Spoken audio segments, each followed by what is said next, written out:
In the game Call of Duty Black Ops 2, players can take on the role of the U.S. Army's ISA, appearing as a faction in multiplayer mode.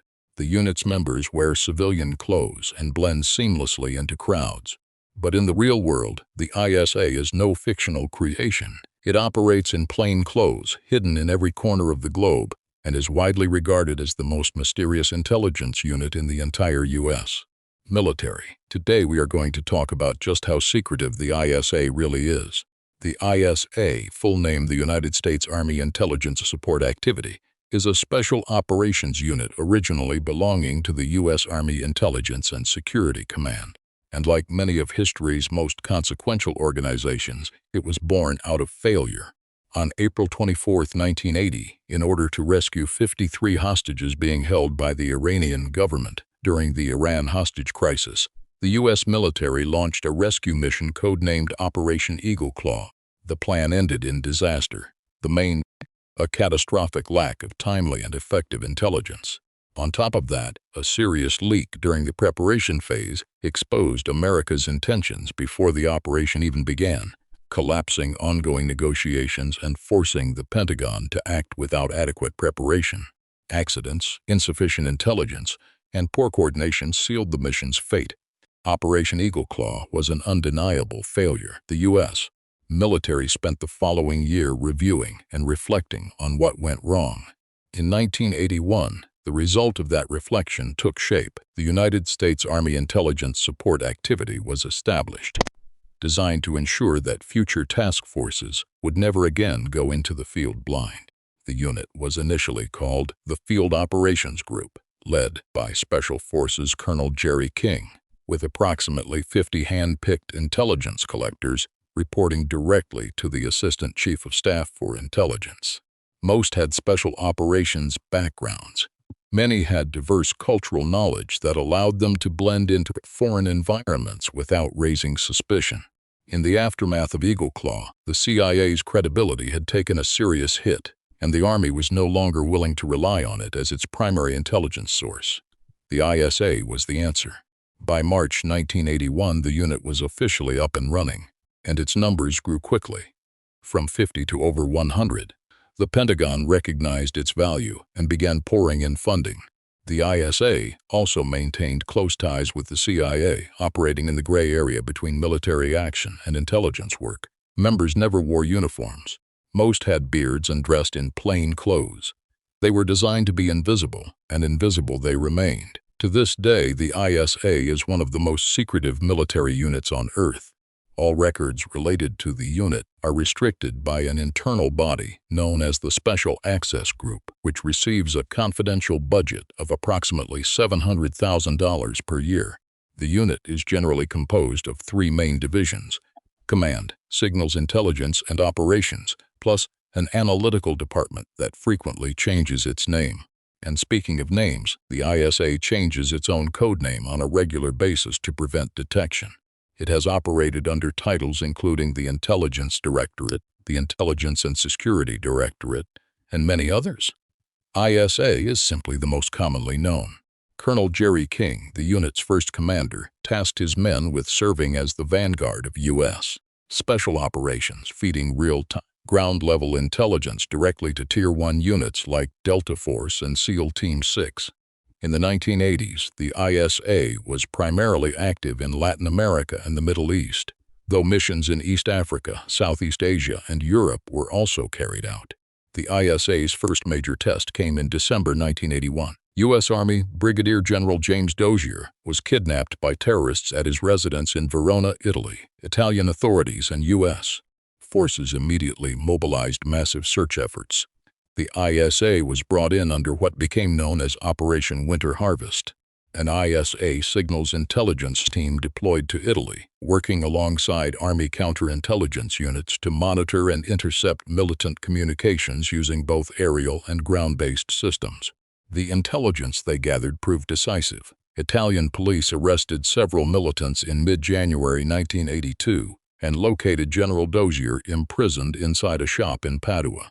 On January 28, 1982, he was rescued safely and without injury by Italian special forces. Without the ISA's surveillance work and near-perfect cover, That information would almost certainly never have been found. The first operation was a resounding success. Flush with momentum, the ISA expanded further. In early 1982, it launched Operation Queen Hunter, deploying to El Salvador to carry out a signals intelligence mission that neither the CIA nor any other unit could accomplish. ISA specialists intercepted rebel communications and fed actionable intelligence directly to the Salvadoran military. What was supposed to be a one-month operation stretched on for over 3 years. The wiretapping was so successful that U.S. forces even indirectly obtained Soviet intelligence in the process. The result? The Salvadoran government was able to suppress the rebellion. The ISA had proven it could operate anywhere, blend into anything, and deliver results that no other unit could match. By this point, ISA members had become masters of their craft, able to infiltrate enemy territory in minimal time, collect intelligence without a trace, and vanish just as quietly. Like the elite spies of American cinema, except entirely real. In the 1980s, the ISA also became involved in the search for missing U.S. soldiers in Southeast Asia. Satellite photography from as early as 1979 had revealed a suspected prisoner of war camp in Laos, but ground confirmation was still needed. Around the same time, retired Special Forces Major Bo Gritz was independently planning a private rescue mission. He informed the U.S. government, but Washington deemed the risk too high and urged him to stand down. The ISA, however, quietly offered Gritz funding and equipment. The Pentagon ordered the ISA to cut ties with Gritz, but the ISA pressed forward anyway. The resulting mission, Operation Grand Eagle, was a covert ISA armed action aimed at locating American soldiers and CIA operatives held in Laos since the Vietnam War. ISA operatives on the ground identified an armed camp holding at least 2 confirmed American prisoners. What happened next remains classified. Confidentiality agreements prevent the full story from ever being told. The ISA's reach extended well beyond Latin America and Southeast Asia. In 2001, ISA operatives operating under the codename Gray Fox deployed to Afghanistan, working hand-in-hand with the Joint Special Operations Command and the CIA. Gray Fox didn't just collect intelligence from a distance. Its operatives went directly into the field alongside Delta Force and SEAL teams in the Afghan mountains, intercepting enemy communications in real time.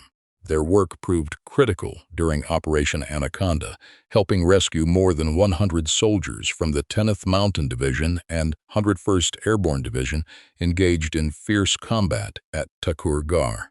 In 2003, during the Iraq War, Gray Fox played a central role in the hunt for Saddam Hussein, sometimes operating within the framework of Task Force 20 alongside other elite units. The intelligence groundwork laid by the ISA contributed directly to Saddam's capture during Operation Red Dawn. From 2005 to 2008, Gray Fox continued operations in both Afghanistan and Iraq under the command of Colonel Michael Nagata. To this day, the true identities of Gray Fox operatives remain completely unknown. Also, in 2003, the ISA underwent its biggest structural transformation, transferring from the Army Intelligence and Security Command to the Joint Special Operations Command and being renamed the Mission Support Activity. Then in 2009, a leaked email to the Pentagon accidentally revealed one of the ISA's former codenames, Torn Victor, triggering significant alarm within the U.S. military and accelerating the pace of codename changes going forward. On May 2, 2011, the ISA played a crucial intelligence role in the lead-up to and during Operation Neptune Spear, the mission that resulted in the location and elimination of Osama bin Laden in Abbottabad, Pakistan. The ISA's intelligence collection and data analysis in the months prior were instrumental in making that operation possible. So who exactly gets into the ISA? The majority of its operatives come from the U.S. Army Special Forces, chosen for their professional skills and ability to operate independently. Candidates from other military branches are also considered. Most are assigned to operations, communications, or signals intelligence squadrons.